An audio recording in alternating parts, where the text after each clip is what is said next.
Hello, guys, and welcome to our show. Good people, welcome. By the way, I don't want to discriminate bad people. Welcome to our show as well. Anyone who want to learn more about SEO, about content experience analysis, welcome because SEO is not longer that we have many years ago. It's not about only creating content and getting backlinks. By the way, I remember this time I had a team of copywriters who wrote about anything.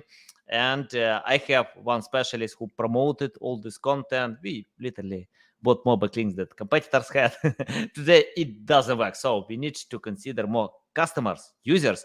And I'm so excited to discuss this topic with Mike Grehan. How are you? I'm good. How are you, Anatoly?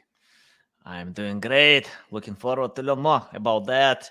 And I found great experts often pay more attention to a human being, not search engines, not algorithms. And once I watched interview with Mr. Beast, and he described his way of learning YouTube, and he tried to understand why people watch videos, why videos can help to retain audience. He doesn't learn about YouTube algorithms because these algorithms can be changed time to time, and YouTube can do it, Google can do it plus 7,000 times a year, so it's a lot. Mike, before we start, just tell more about yourself, experience, background, and why you pay more attention today to content experience than SEO. I've been around for a very long time. I actually came online in 1995, which means I've been around for 28 years. And a Nice. lot of the people who are in the SEO industry weren't even born when I came online. So I started very early on. I came on in 1995. By 1997, I was doing nothing else but what we now call search engine optimization, SEO. It didn't have a name back then. And believe it or not, back in those days, right now we talk about, two search engines. We talk about Google and a little bit about Bing. But back then, there were about 150 search engines. There were so many of them. Everybody was trying to get into the game. And I started to realize that I could actually manipulate the rank, where the web pages were ranked in the list. And I became fascinated by that. And I wrote an ebook, believe it or not, on what I called search engine positioning back then, before we started talking about search engine optimization. And I wrote this little ebook about that. And a guy who worked for a search engine called Webcrawler way back in the day, that was one of the very first search engines, sent me a note, said, I read your book, he said, and some of it you're right, and the rest of it you're wrong. He said, but you need to understand the science of information retrieval. Now, information retrieval has been around for a long time. So he recommended that I read a book which was written by a scientist called Gerard Salton. This is a really hard book to read. But if you can read just some of it and begin to understand the science that Google and all search engines are using for information retrieval to satisfy the human need for information, that's what a search engine does. And when you begin to understand the science, the underlying science, it becomes so much easier to optimize for the search engine then. And the underlying science is pretty much based on exactly what you just said. It's trying to understand what does the end user want? What are they trying to achieve? And then what will be the best result for them? So I always felt, even back then, that a lot of people spent too much time talking about the algorithm and spamming and do those kind of things, when actually the science is just trying to find out what a human being wants. So the more that you create content that looks and sounds like it's designed for a human being, the better it's going to work at a search engine. So anyway, I wrote a second book that was published 21 years ago, and it became a bestseller. Everybody liked it except Google, because I gave a lot away about their algorithms. um, and I had a small, what had become a search engine optimization company. There was a long discussion back in the day about what this thing was, what it should be called. And I was completely against search engine optimization. And I'll tell you why. Like I say, I've been around in the industry for 28 years and I haven't met anybody who's optimized a search engine. So why we call it search engine optimization, I have no idea. Anyway, we're kind of stuck with it. So I had a small company, 1998, and then I sold that to a guy who was the founder of a company called iProspect. And that was a startup back in the day. iProspect is now the world's largest SEO company. They've got like 5,000 employees and they're in 28 countries, you know? Yeah, nice. So the book was a great seller. I moved to the US, and eventually I had a long-term relationship with the people who owned Search Engine Watch, which was the biggest publication for SEO for search marketers at the time. A company called ClickZ and a conference called SES Conference and Expo. So I ran those for 5 years, and then I moved to Acronym Media, which is a top New York agency. My office was on the 65th floor of the Empire State Building. Very Nice. cool. Yeah, Yeah.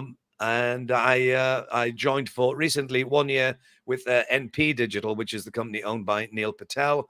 But another change more recently, I didn't even get a chance to mention it to you, but next week I'm launching my own search and performance marketing agency called Chelsea Digital. So that was a Nice. very long answer to a short question. Great, great. I love your experience. Love it, love it. And for me, I found that the best books that I read were written plus 40 years ago. For example, Sugarman wrote a book about marketing, and I can relate all these insights to digital marketing because he described about human psychology, not about how to satisfy these algorithm machines that Google can change, and Google does it time to time. And Mike, I have the question about topics that most content creators often ignore. I spoke with Jim Edwards. He worked in Business Insider 10 years. He started on this company from scratch. Then company was sold for $500 million. Good success. And he told me that success of Business Insider depends on creating non-boring content. If you are talking about business, it's boring. But Business Insider found the way how to entertain readers. That's why they got a million loyal people who can consume this content. Can you tell how to do it? How to create non-boring content from your experience? So even going back to writing that first book, in fact, both books back in the day, I was talking about information retrieval, which is a science, and not a lot of people want to spend too much time, boiling their brains trying to understand the science. So I developed a technique, and obviously with Business Insider, a lot of stuff can either be very complicated, yeah, or it can just be very dull. So you have to add just a little bit of personality. So imagine yourself if you were reading this story or telling the story to somebody else, just sitting having a drink in a bar or something, that kind of thing, and turn it in more like it's part of a conversation. And that's the way that most people like to try and interact. So I actually discovered that quite a lot of stuff that's very dull and boring, that you can tell the odd joke around it as well. So try and inject a little bit of personality, a little bit of humor, and make it sound like it's written by a human being. I mean, everybody's talking about Chat GPT at the moment and generative AI. It's fine, they can do all of that stuff, but Chat GPT doesn't really have a sense of humor or a personality and doesn't have a story to tell unless you tell it what to say. So when you're generating content, I think, it's kind of, people say it all of the time, but put yourself the other way around. Put yourself as the receiver of this message. Put yourself as the receiver of the information. And when you're writing it, read it back to yourself and say, is this entertaining me or is this boring me? Yeah, I agree. And according to data, people bounce fast. It doesn't matter what kind of content on YouTube. 80% of people can leave videos for in the first 20 seconds. Most users bounce websites like plus 50% can bounce because it's boring. Can you tell how to hook their attention? I mean, like, because okay, I can share value, I can create great content, I can feel it's good, but when people open, you have a few seconds to hook them, to get their attention. Any tips about that? So this is a very interesting thing. I was the publisher of Search Engine Watch and ClickZ, and at the time they were the two largest publications in the digital marketing industry. And we had 300 writers, 300 contributors for each of those. And they all had different styles of writing, but we used to put a style guide together to give them an indication of what to write. So a lot of the complexities in some of the areas that we have to write about, make an analogy, put it into plain, simple English, make it so easy. There is this great book on usability. I can't remember what's the guy's name. Anyway, the book is called Don't Make Me Think. And it's just such a beautiful book if you read it, because the whole point of that is if I have to think too hard, and if I don't get it instantly, I will bounce. I will leave if I don't get it instantly. So right at the very top or at the front of the video, you have to let people know exactly what's coming. What's the point of me watching this? Tell me why I'm watching this, but tell me right at the very beginning why I need to watch this. And the other interesting thing about video is, and it's interesting that you said that, because a lot of people say, with video, you have to make short videos. People don't want to see a video longer than 30 seconds. That's bullshit. I mean, seriously, I actually had a conversation with somebody. This is a true story, trying to convince me that nobody wants to watch a video on the internet for more than 30 seconds. And I said to them, what are you doing tonight? And they said, what's it got to do with it? And I said, what are you doing tonight? And this woman that I was talking to, she said, I'm just going to watch a movie. I said, you're going to watch a movie where? She said, on Netflix. I said, oh, so you're going to watch a video on the internet for 90 minutes. She went, that's not the same thing. I said, of course it's the same thing. You're watching a video on the internet for 90 minutes. At the end of the day, understand who the audience is and what it is they want to receive. The only reason that people leave, you can just be very bad at doing something, but you can create great content. But if the context is wrong for the end user, doesn't matter how beautiful it is that you've made it. If it doesn't connect with me immediately, then I'm not going to watch it. End of story.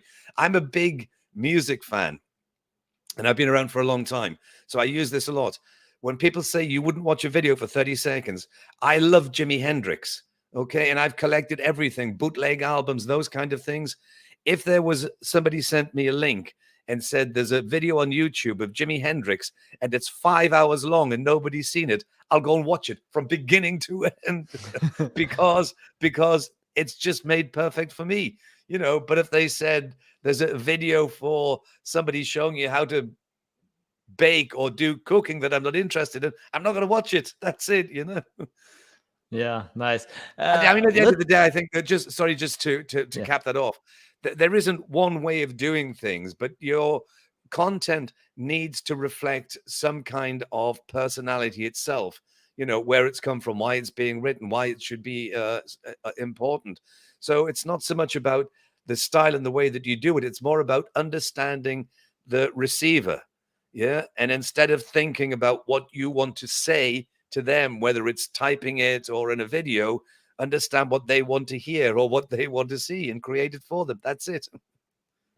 Okay, how to collect data about the receiver, customers, users who will consume this content? And I remember a story about Jeff Bezos. Once he got data about new tool, and the research team asked him to give more time to collect data, to learn more customers, and he denied. He told, guys, we have enough data and we need to test, experiment. And this product was Alexa. Today, most US homes have this product. And Jeff Bezos has intuition. Jeff Bezos has enough data. So can you tell how to collect data and to get the point it's enough to know our audience? So that's a good question because there is so much data around. So it's not about the volume of the data. It's not about the amount of data that you can get. It's about the quality of the data, not the quantity of the data. So pulling together, huge amounts of data. I heard a great analogy that somebody said quite a while ago when we first started talking about big data. He said it's not about how much data you can pull together. He said, because if you're trying to find a needle in a haystack, adding more hay doesn't help. So you have to understand, that you just need good quality data. And then remember, these two things, people talk about data and metrics, and they're not the same thing. Data is about surfacing insight. Okay. When you surface insight, then with those insights, you can turn it into actions, and those actions you can measure. That's when you know whether you're being successful. Okay. And then how you measure and what you measure, again, it depends on the circumstances. But when what it is, if it's quantitative, then you look at the numbers, it will tell you something. But I always find with content, qualitative, so give reasons to people who are interacting with your content to feed it back to you, to give you some hard signals back that they like this kind of stuff. So you really can't beat actually surveying the audience and asking the audience questions about why they like this, or include a mechanism within your content to give them a reason to give you some kind of feedback. I mean, with Search Engine Watch and ClickZ, we would send out millions and millions of emails. Yeah. And then we would be looking for, how many opens, how many clicks, this, that, counting all of these things. The two hard metrics for me back then were subscribe, unsubscribe. Sometimes I didn't care if they didn't read. It's just don't unsubscribe. Yeah. Yeah, got it. Interesting. Mike, uh, I have the question about AI. You touched in the beginning about AI, and you started your career when people knew about AI from movies like Terminator, Matrix. So today it's another story. It's hard to ignore AI, probably impossible tomorrow. Uh, can you tell how to use AI today? Because I see when companies use generic prompts like how to play a guitar, how to lose weight, or and then they complain that AI is not creative, just generic stuff. Uh, can you tell your way of using AI and how to adapt to AI today? So, as I mentioned before, I read this book on information retrieval, Mhm. which is a science. I actually joined ACM, which is the world's largest computing society. And I've been there for 20 years. Now, information retrieval is actually a subset of artificial intelligence. So I've been studying it for a long time. People don't realize that Google has been using artificial intelligence since day one, since they started. So this is not new. It's different in the size and the amount of data that you can work with, but they've been using artificial intelligence from day one. So, first of all, you have to understand exactly where we are as far as the science goes. So, with artificial intelligence, uh, you have weak AI and you have strong AI. And this is the way they look at it in science. Okay. So, strong AI is going to be the area like Google's DeepMind, where it doesn't rely on an input from somewhere else. It actually makes a decision on its own. Right now, what we're talking about when we talk about AI is we're talking about how excellent machine learning has become. Okay, so it's machine learning. Chat GPT is machine learning. Machine learning is a subset below artificial intelligence. And even though that's known as weak AI, it's absolutely mind blowing what it can do. However, if you compare them side by side on what an AI can do, and the way that I explain this to people is quite simply this: if you get into an autonomous vehicle, a vehicle that can drive itself, and ask it to drive you home, it will drive you home. That's incredible. Yeah. If you pick up your phone and ask Siri to order you a pizza, she'll order you a pizza. That's incredible. However, if you get into the car and ask it to order you a pizza, or if you ask Siri to drive you home, You're a hungry person going nowhere because the AI is only specialized to do this one thing. Yeah. Okay. So ChatGPT, which is why everybody's talking at the moment, is known as an LLM, a large language model. Yes. And it's very good at doing one thing, but it relies on the input. So look at where the input comes from. Originally, when ChatGPT came out, I think towards the back end of last year, the data that it was using was 2 years old. It was 2 years old.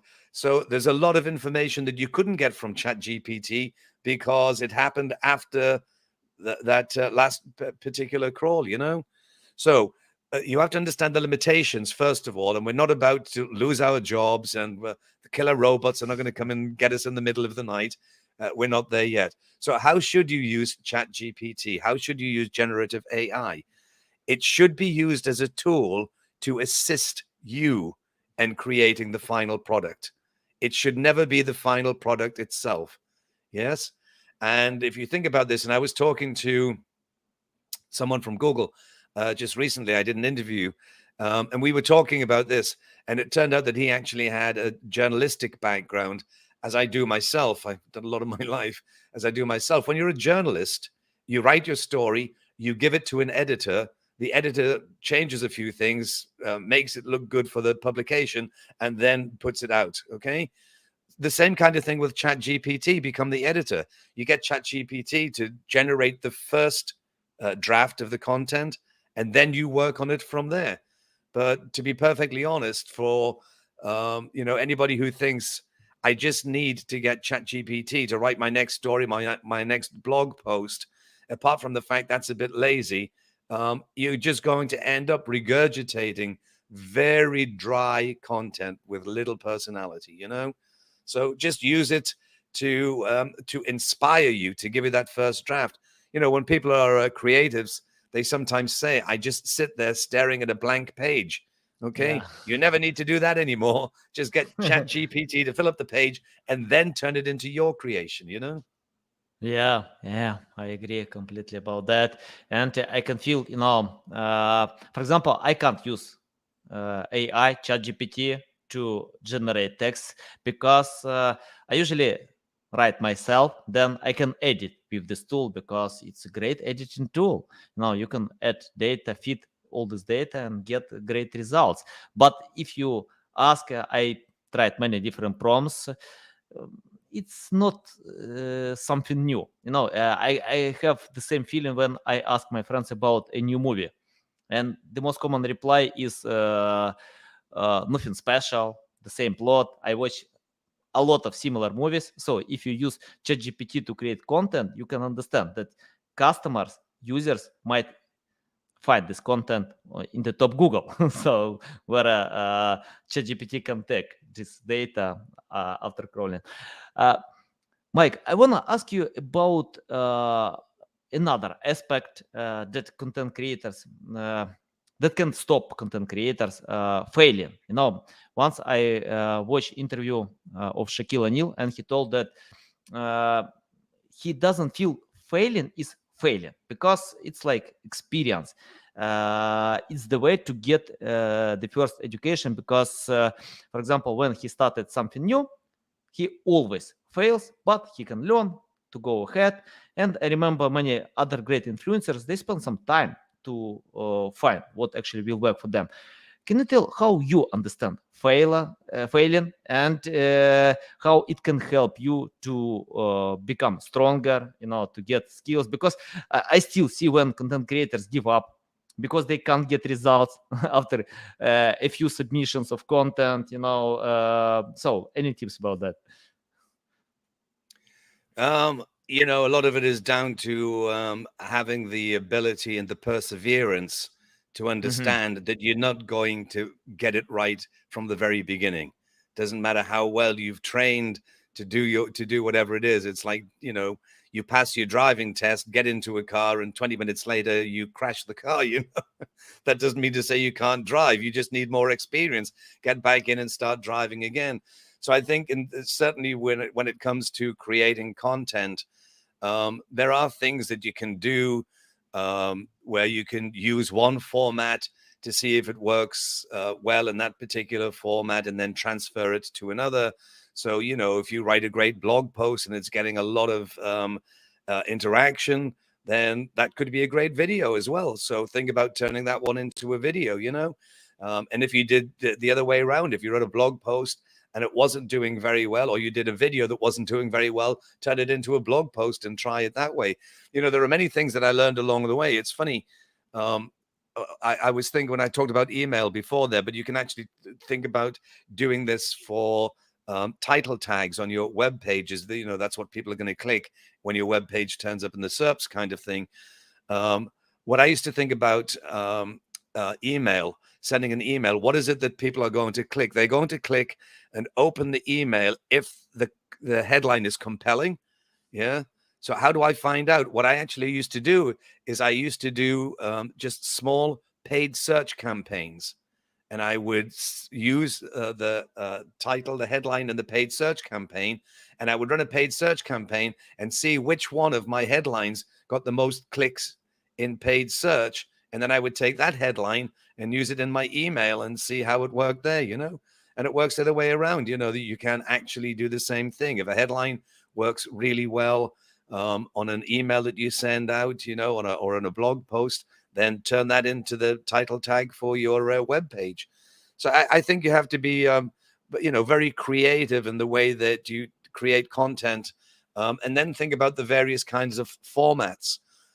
One of the things that I was explaining to a friend just a couple of days ago is that we talk about ranking in the SERPs, okay? And I said, you have no idea the number of times that clients will say to me, I'm at number 5 and my competitor is at number 3. At number 5 is my web page and my competitor has a video at number 3. Can you get my web page to rank higher than his video? And that's impossible. That's like saying, can I get an apple to look like an orange? Okay, because people don't understand this, Anatoly. It's really important. What Google does with the SERPs is a mixture, okay, of two things, okay, ranking and then sorting. And sorting is really important. So since we've had universal search, since it wasn't just web pages, now that we have universal search, okay, what happens first of all is that that's actually in science, it's called federated search, okay, is they look at the query and they look at where the best results have been for video, where the best results have been for images, where the best results have been for web pages. They look at all of those things, yes? And then they combine those into the SERPs, and then they look at end user data. For that query, are people clicking more on a video, or are they clicking more on a web page? Are they clicking more on an image, or are they clicking on a news result? Yeah. And then all of a sudden, the SERPs begin to change. But the ranking and sorting is based on the end user data, what the end user prefers to consume that content. So you take a look at that and then understand those kind of formats. And then you realize that if you're at number 5 with a web page and the other guy is at number 3 with a video, don't try and make your web page rank higher. Make a better video. Mm-hmm. Yeah, nice. You mentioned this word creativity. I think it's very important to be creative in marketing because we still have a lot of generic marketing messages, paid ads. Can you tell how to be creative? And let me share a story about Lloyd Richards. He wrote a book and he spent 14 years to write a book. Then, after publishing this book, he spent some money in marketing, sales, but he got some random sales, but not good, just nothing special. Then his daughter posted content on TikTok from account with 0 followers. This video became viral, plus 50 million people watched this video, and this book is bestseller on Amazon. So one simple video beats a lot of marketing and sales methods. I watched this video, of course. I'm curious how to film such videos, and that you couldn't find nice looking design, simple design, but it was creative. Now it creates the feeling of you want to read this book. You are curious what kind of book is this if author spent 14 years to write this book. Can you tell about creativity, how to be creative in your content creation process? Because I think everyone wants to get something new and interesting. So again, that's an interesting conversation because the word creative, if you think about that, applies to so many things. In your job, or if you're an artist, or if you're a musician. The whole notion of creation. But you have to have something; it has to be inside you. I mean, you can't just say to somebody, "Paint me an oil painting," or go and learn how to paint one. But if it's inside of you, if you have the feeling that you want to do that. But I think from a marketing point of view, it's not always about the creativity, because I have seen, the most beautifully made ads with superstars appearing in them, and they sell nothing. They sell nothing. They win an award for being a beautiful ad, but they actually sell nothing. And the whole point is, it doesn't matter how great the creative is, if you don't understand, as I said before, what it is that the audience wants to receive. Do they really need to receive it in a gold box, or will they take it wrapped up in a piece of newspaper? At the end, if it's what they're waiting for, then they'll accept it. So I think you have to spend more time thinking. Think less about how can I make the most creative ad, and think more about how can I create the most acceptable. And you're absolutely right. I mean, I take a look at what happens with TikTok. I see these people creating videos, and they get these huge numbers, but it's because it connects with the audience. I mean, I could make a TikTok ad. I could make a TikTok movie now. Yeah. And I could bring in some superstar with me and and I guarantee nobody wants to see it. But if I get one of my grandchildren to make a TikTok, Yeah. yeah, because they know exactly what the audience wants. So the trick is not so much about how can I do the most creative thing, because many creative things flop. I mean, if you think about Hollywood, the number of movies that get made in Hollywood, and there are so many of them, and you don't hear of them because most of them flop. You know, it's only the very few that actually get through because they connect with the audience. So I would think, again, spend more time analyzing the audience. Look at what the kind of content they're already consuming, and forget about, I could do something better than that. If that's what the audience loves, give them more of what they want.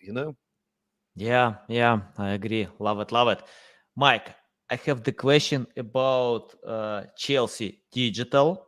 Hmm. Today we have thousand digital marketing agencies, if not millions. I don't know the exactly number. A lot of. So, why you decided to launch a new one, and what kind of benefits you will provide to your customers? What is your strong side, and describe your perfect customer. So this is very interesting, and you'll be happy to know that you're the first person to mention Chelsea Digital in public, because it's not being launched until next week. So, which is why I didn't mention it earlier on. But so Chelsea Digital, it's called Chelsea Digital because the company was formed literally just a few hundred yards away from Google's headquarters in New York.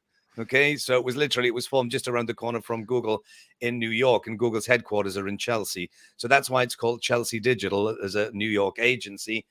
And that's where I work. Although I have a British accent, I actually live in New York. And so, why am I doing this? Well, I've worked for many large agencies, like I mentioned before. I worked with, with iProspect. More latterly, I worked with NP Digital, which is one of the fastest growing agencies. But what I wanted to do is I wanted to create a new model of agency.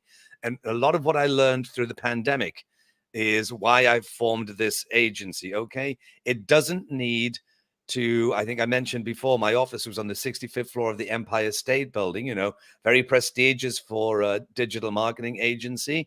That's for sure. During the pandemic, nobody could go to that office, so there was no reason to have it, you know? Mhm. So work from anywhere is a really important thing, okay? And then the way that we communicate, like we've been doing with Zoom calls, those kind of things, it changes. So the pandemic was a terrible thing, but a few good things that came out of it were understanding how we could communicate differently with each other, that I didn't have to get on an airplane to go and see the client. Yeah. But then the most important thing is this: I don't have to employ 700 specialists and pay all of those salaries. Why do I not need to do that? Because Chelsea Digital is actually a collective of experts, me being one of them. And we all have a network of people who are really excellent in their skills, but we don't need to employ them.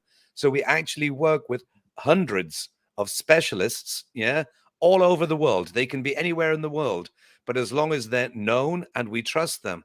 So whether it comes down to people who know how to do technical SEO, whether it's web development, whether it is creativity, and I can use these people from all over the world. So that's one of the things that we learned during the pandemic. So it's about as close as you can get to having a virtual agency. And it will compete with the larger ones. What are we going to do? At the very heart of what we do is SEO. I just wish we didn't call it SEO. I just wish we called it CEA. And I use that. As a much more, I think, a much better description of what people actually do these days. You know. Yeah, love it. Awesome. Okay, when you have the website link, let me know. I shop out with my audience, and yeah, interesting to check out because I agree with you. You don't need to employ people to cooperate with them because, for example, in my course, yeah, I cooperated with Lily Ray. Jeff Coyle, Mike Phillips, Chelsea Alves, many other great experts who film great lessons for my course because the main reason why I did it because I found some customers don't understand SEO. I usually tell them take the course, learn the basic because we usually get high results with someone who understands SEO, how it works, why we need to create high quality content. It costs like $10-20, not a lot, but you can get the basic from great experts. And yeah, when you cooperate with awesome specialists, you can achieve high results because generic SEO doesn't work. And Mike, I have my final question, probably even two, about your experience. You know, I often see customers who don't understand SEO, and I usually tell them take the course. But let's imagine if you started today from scratch without any experience, knowledge, skills, what will you do today to learn more about SEO or CEA? So I think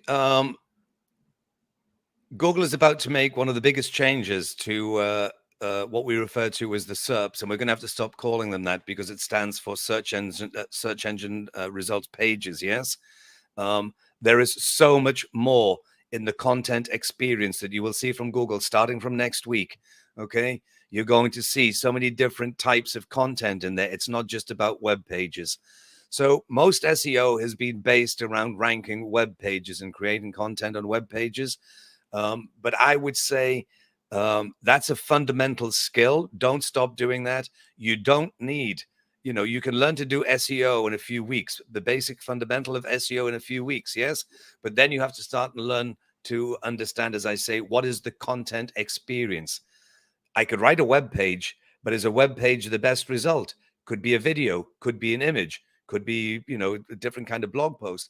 So I've always said in this ranking and sorting thing that I was explaining before, you have to think about what is the content experience like for this particular query. So start and think about that.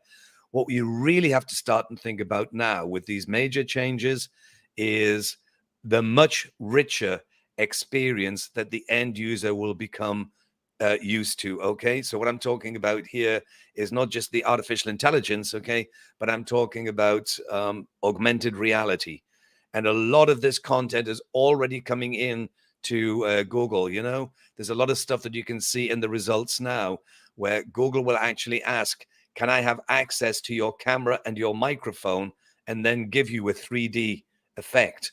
They're already doing this. You can see the way that they're experimenting with it. So we're all going to have to learn to start and think about, first of all, there are going to be these new content types. So how do we optimize augmented reality? How do we optimize AR? And when is the best time to use that? The greatest thing to understand, and I wrote this 21 years ago, is to fully understand user intent. What is it that they are trying to do at the very beginning? So intent still is based around informational, navigational, and then transactional. With transactional, that's trying to meet somebody at the checkout when they're paying, and you start shouting, "I'm over here, pick me, choose me." That's the worst place to try and make a connection with the end user, with the customer, okay? Because when a customer wakes up in the morning, or somebody who could become a customer, they're just somebody trying to solve a problem. And they're not B2C or B2B. They're just a human being trying to solve a problem.